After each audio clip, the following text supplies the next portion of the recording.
What's up, YouTube? Tim Moose here. Now, of course, I just did my top 10 worst of the year. There were also films that came out this year that I was least interested, but really felt disappointed by. This is usually different from the worst of the year list and stuff like that. Because these movies I was actually either interested or very excited for it and stuff, but came out to be modestly disappointed. So, here are my official top 10 most disappointing movies of the year. All right, number 10, I'm going with Dream Scenario. Now, this is definitely one I was really intrigued by. Of course, it's produced by Ari Aster. You got Nicolas Cage, who pretty much is being dreamt by a lot of people and like who evades people like dreams. I don't know. This could have been cool. Nicolas Cage been having really cool Nicholas songs with a bearable way of massive talent with pigs. I was like, okay, this could be interesting. Why? This just wasn't so good. It was completely boring. Did not tell you why he evaded his people's dreams. Like, did not really make much sense throughout. Like, it started off strong, but then it fell flat. And it's a shame because I like A24. They usually always put out good stuff, but this was definitely not it. Speaking of Ari Aster, my number 9 pick, I'm going with Beau is Afraid. Now, this is in my top 10 worst of the year, but it's also one film I really felt to be disappointing. I really quite like Ari Aster's work. Whether you talk about Hereditary, whether you talk about Mess on Mars, I was like, could this be another hit from him? It just wasn't so good. I mean, it was one that was completely long that it should have. It was not all that scary. It was really odd. I mean, I don't mind odd movies. His movies could be odd, but this was really odder than them. Did not really make much sense throughout.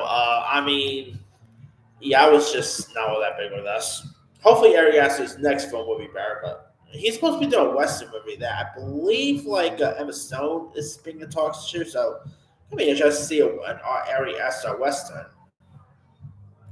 Number 8 is another Joaquin Phoenix movie, and that is Napoleon. I was really intrigued by this. Of course, you got Joaquin Phoenix, who I think is one of the greatest actors there is. Ridley Scott has been making some great stuff lately. This is maybe the worst movie he's put out since that Exodus movie he did a couple years ago. Remember that one with Christian Bale as Moses? Um, this just wasn't all that great. I mean, Joaquin Phoenix was cool. The performances was decent. The action battle sequences was cool, but yeah, this just didn't really do anything for me. Didn't really make much sense throughout. I just really felt this was way too boring. So yeah. Anyway, 7, I'm going with Exorcist Believer.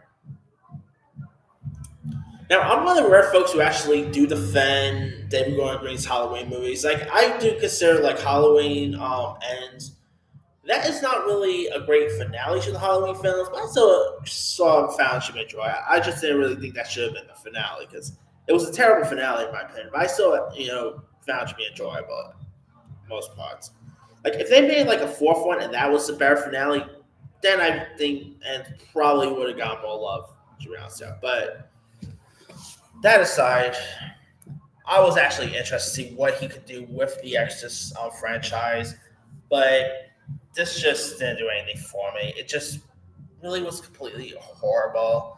Ella Burstyn. I mean, I really didn't think you even need Ella Burstyn in this at all. This movie could just been done without her.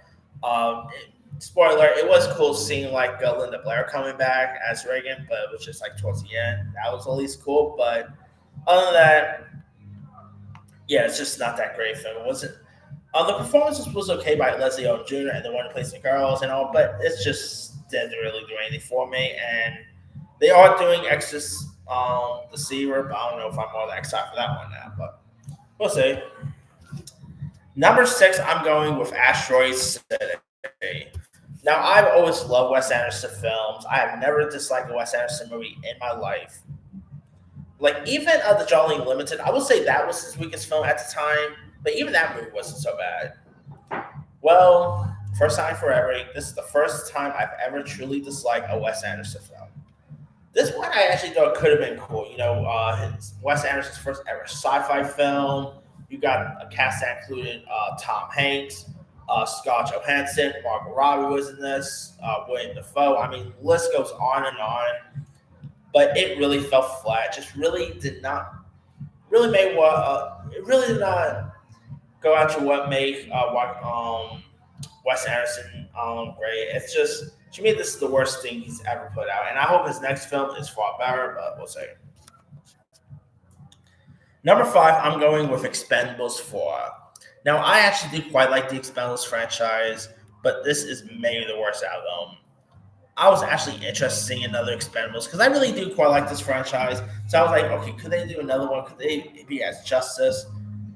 And I actually thought the trailers was pretty cool. So I was like, okay, this could be cool, but the dialogue is one of the worst dialogues I have ever heard. I mean, the script is terrible. When one of your dialogues is someone talking about having a golden shower, you know your movie is inabysmal.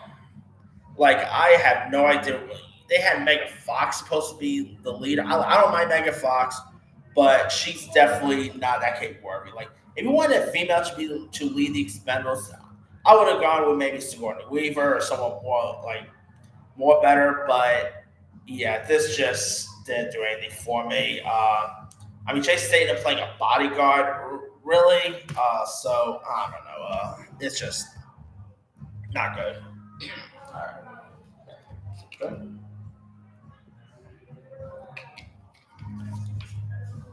All right. Coming in at number four is another action movie, and that is Silent Night. Now, this was I was actually excited for. You know, it was you had director John Woo, who I think is great when it comes to action. Joe Kinnaman. Sorry that. You know, you could have something really nice with this. But holy cow, was this disappointing? I mean, I was really bored by it. I didn't mind the no dialogue stuff because I feel like this could have been cool, like with just action and all that. The action delivers, but it just didn't really do anything for me. The villain, I didn't care much for the villain. I cannot tell you a single thing about the villain's name.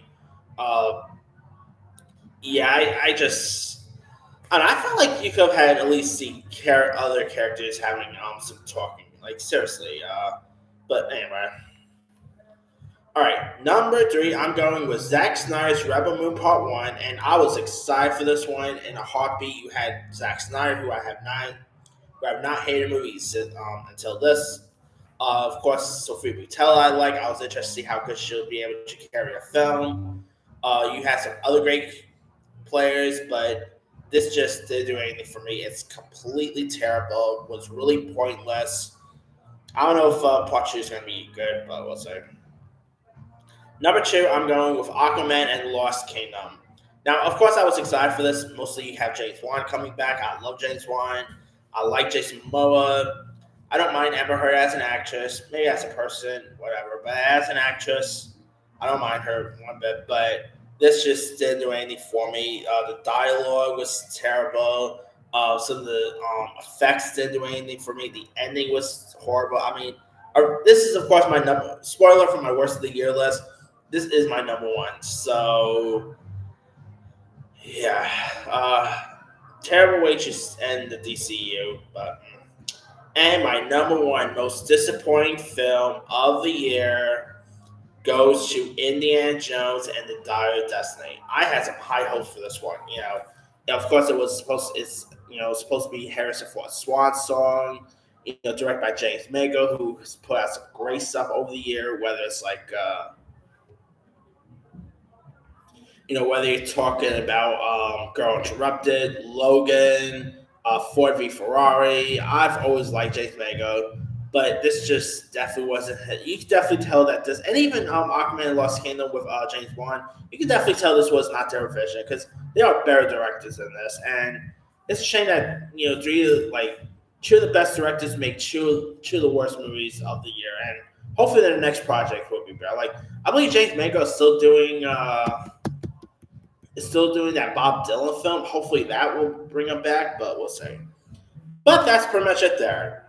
Here is my quick rundown. Number 10, Dream Scenario. 9, Beau's Afraid. 8, Napoleon. 7, Exorcist Believer. 6, Asteroid City. 5, Expendables 4. 4, Silent Night. 3, Zack Snyder's Rebel Moon Part 1, 2, Aquaman and the Lost Kingdom, and number 1, Indiana Jones and the Dial of Destiny. Now, there's still other ones I probably could have added too. Other ones, I actually was interested in The Blackening, but I did not really care for it as much as most people did. Hunger Games Battlestar Murder Snakes, Next Go Wins. Uh, I was interested in Vacation Friends 2 because I liked the first film. Meg 2, I was interested in. It's a terrible sequel. Uh, Insidious, The Red Door, About My Father with De Niro. That actually looked pretty funny, but uh, Ghosted with Chris Evans. I was pretty disappointed. So, yeah, let me leave you guys. What were some of your most disappointing films of the year? Drop comments below. Don't forget to like, subscribe, hit that bell for notification. This is Him Inside.